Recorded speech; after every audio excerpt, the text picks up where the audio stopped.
In this lesson, we will use the Grep utility to assess organizational security. We are in the Grep portion of the video series. This lesson is part of a video series that prepares you for the hands-on portion of the CompTIA Security Plus exam and is designed to give you hands-on experience with the operations and incident response section of the exam. So what is the Grep command? Grep stands for Global Regular Expression Print, a Linux command line utility used to search for patterns in text files. Anyone using Linux systems, including system administrators, developers, and data analysts, can use Grep. It is used when searching for specific text patterns or strings in one or more files. It's used within the Linux command line interface or scripts, and it is used to efficiently locate and filter text, saving time in large files or datasets. How we use it is by executing grep followed by the desired pattern and the file name. The rest of the how is what this video is all about, so let's get into it. To get started, grab the companion guide from the link in the show notes below. Also, if you like this content, please make sure to subscribe to the channel so you won't miss any new videos. So we have our companion guide and we have Ubuntu Linux on the right side here. So with our companion guide, it says go ahead and download the grep.txt file. And as mentioned in previous lessons, you can get the link to the text file in the show notes below. It looks like this. It's a sample text file. And at that point, you have your option on how you want to download it. Either download it directly into the Ubuntu box. You can download it to your host machine and copy it. There's a variety of ways. I'll let you decide which way works best for you. Okay, so we're here. I already have it downloaded on my machine. I'm going to get to the terminal through the traditional way. I'm on the Ubuntu side. Control-Alt-T is going to open up a terminal session for me. I'm going to maximize that. I'm also going to increase the screen side by doing Control++. So 2 pluses should be good enough. And I downloaded it to the downloads folder. So I'm in my home directory. I know that because I do present working directory or print working directory. And I'm going to CD to the downloads folder. And in the downloads folder, I'm going to do a quick ls. I see I have a number of files there. That's fine. The one that I'm looking for is the grep.txt. And I want to make sure it matches the file that we have there. So let me remove some of these other files. For example, let's just do some cleanup here. If you remember, this recalls some of the, I'm going to get rid of anything with a hash.h.txt, get rid of that.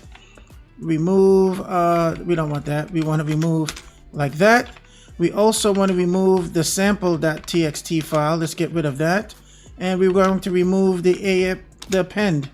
Let's see what we have left. And then we're going to remove the first .10.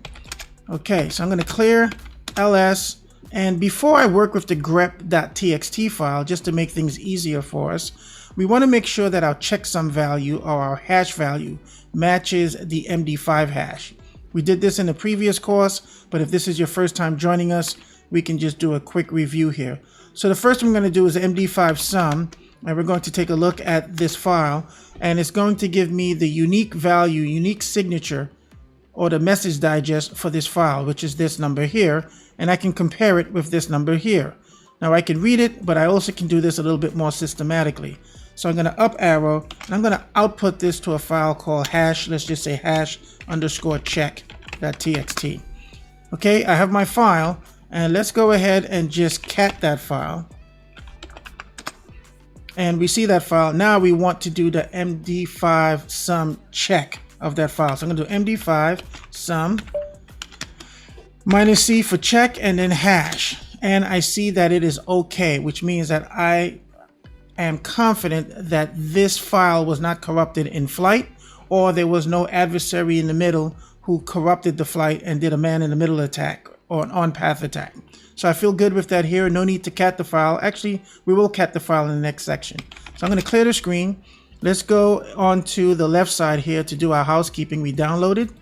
We verified the hash. We're at the terminal, and we can select all of these here. Okay, so let's take a look at what our file looks like. I'm going to cat the grep file, and I see what kind of file it is. It's basically a regular text file. I knew that already because we had the link over here. but it gives me a little text file here with some lines.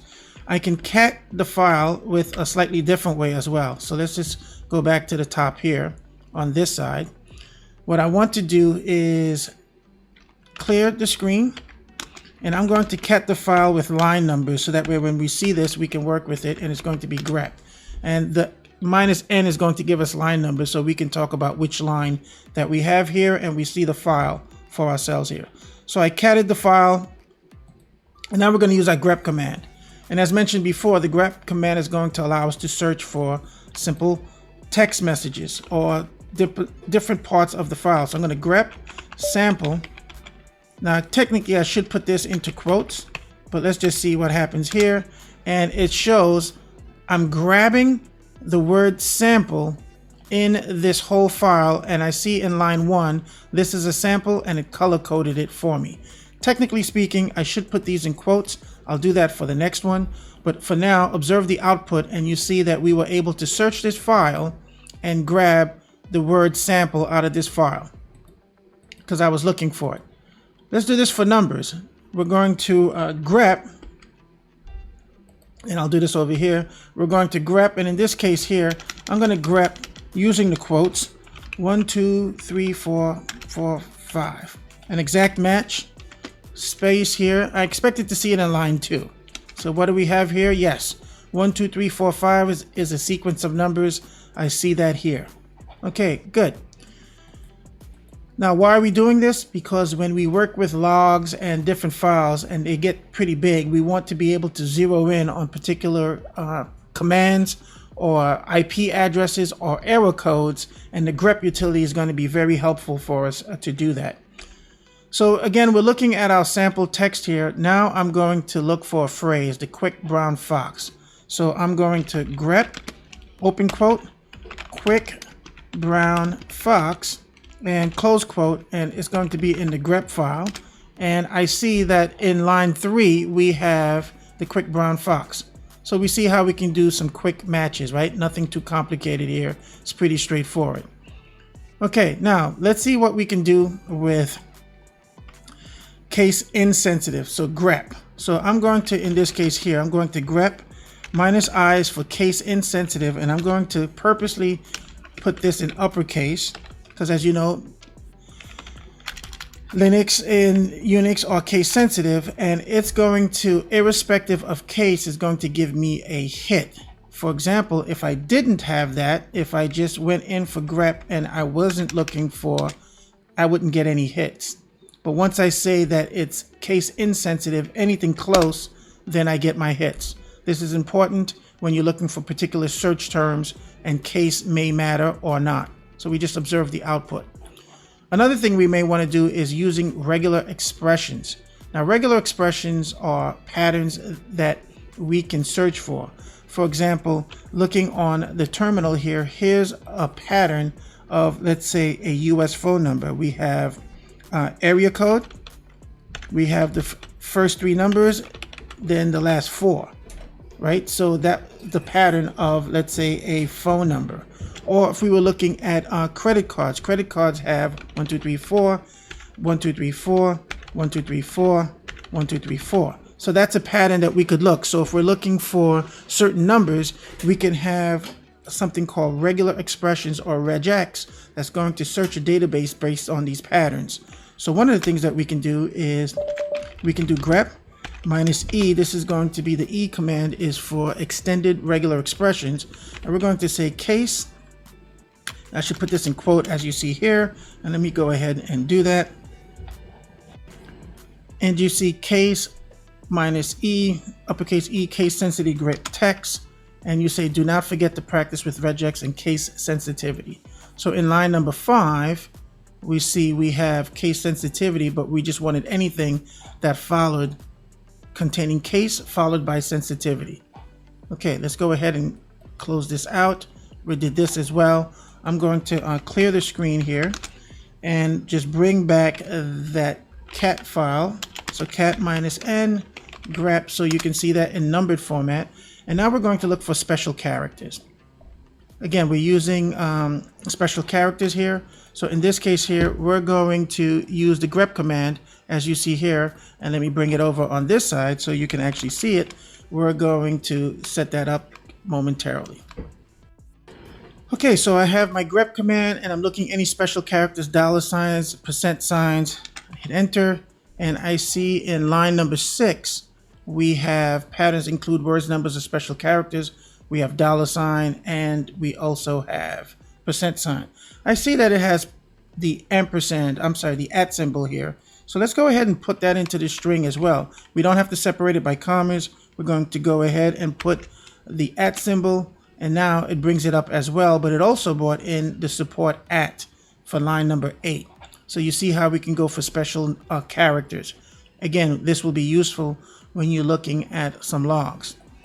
Speaking of logs, we have some particular patterns that we look at, which is 404 errors, which is file not found on websites or internal server errors, and we can bring this in as well. So with this one here, I'm just going to copy this section here. I'll bring it over on this side here so you can see that command. And we're looking for error codes, and this is line number 7. So if you're looking for particular error codes, you can grep regular expression, and you're looking for 404 or 500, right? So that's going to be helpful. And thank you for the time check. All right, one more. Let's go ahead and match an email pattern. And again, we're looking at regex here, and this is going to look for an email address. And let me just quickly show you how I did that. So let's go to ChatGPT real quickly. So I'm going to go to ChatGPT, and I'm going to ask it to create a regular expression. Let's go ahead and do that in real time. Create a regex to match email addresses. And go ahead and create this string for me. So great, I copied the string. It explains what the regex is. So I can just copy this code here, or this string, which is perfect, right? I copy this string, and that's exactly what I did here. And I put it into a regular expression. So we're going to take this whole command here, bring it over on this side, and we're going to run it against the database. And you see it pulls out the line that has support @ example. Or in this case here, it was line number 8.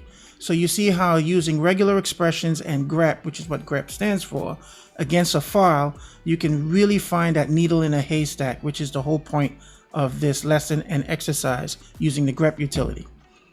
And then also it was doing it by default because the way I have mine configured, but you can actually color code this. And if you need to color code it, you come to this command here where you're going to throw the color command at it. So in the color command, you're going to grep --color success, and wherever the word success is, it's going to come back and it's going to highlight it in its setup here. So I know success is in the document, and of course I can pipe this into different commands. When we get to actual log analysis, we'll start to look at the line numbers so we can literally find exactly where everything is. The main point of this lesson or exercise was to just quickly go over the grep command and some of its capabilities. So with that said, you can find out a little bit more. I'm going to clear the screen here. You can always do the grep --tac help. It's going to give you some of the commands here. As you can see, it's a pretty extensive utility with a lot of options.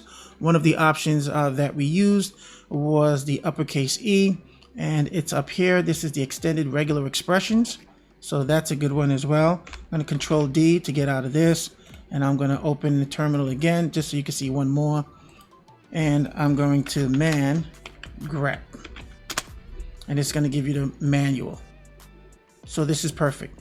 So once again, a quick and dirty tutorial just to show you the capabilities of the grep command, another tool to put in our toolbox. And this concludes this lesson, and I'll see you at the next one.